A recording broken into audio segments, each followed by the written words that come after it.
категории до 57 килограммов. Слева от меня символу ринга.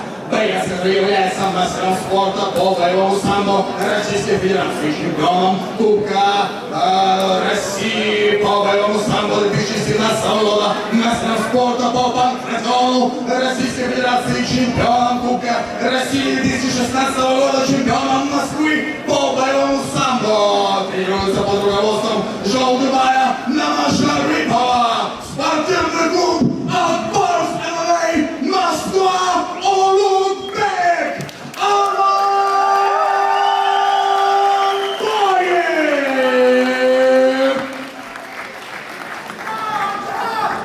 А также его соперник, стоящий справа от меня в красном углу ринга.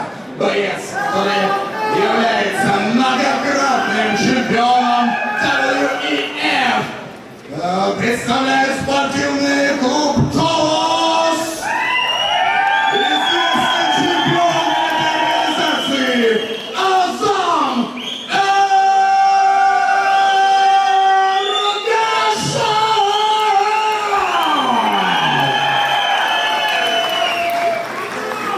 Илья Волков, рефери этого поединка. Бойцы в центр. Напоминаю правила. Запрещены любые удары в затылок, позвоночный столб, пах. Колени, локти, голову работаем только в стойке.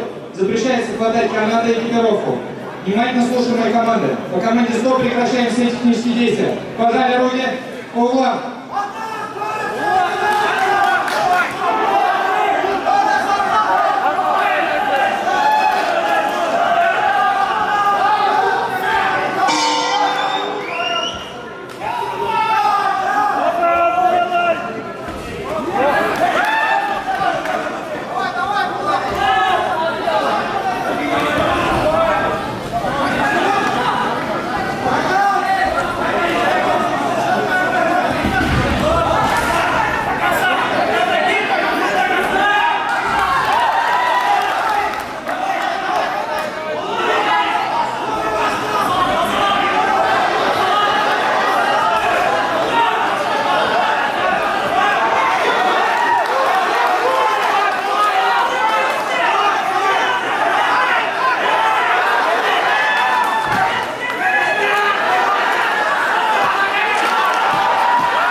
Итак, для награждения приглашается Батыр Кадыров, а также президент Всемирной Федерации Web Global Руслан Кадырнышев и, конечно, президент бойцовского клуба «Отборс» и главный организатор турнира Жолдыбай Намаша Рипова.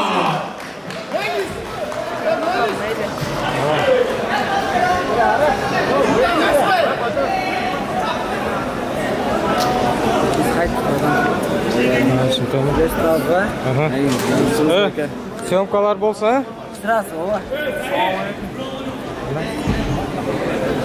А также приглашается для награждения представитель Кыргызстана по имени Омар.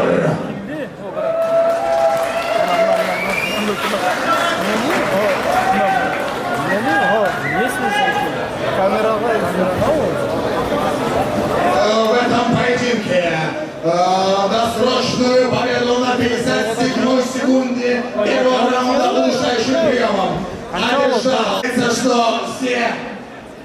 все, кто принял участие, я думаю, достойны ваших оваций. Даже те, кто проиграл, мы видели, это были великолепные поединки. Поэтому мы ждем вас на следующих турнирах. ВЭФ. С вами был рингоносец Алекс Кардо и Ассоциация спортивных судей во главе с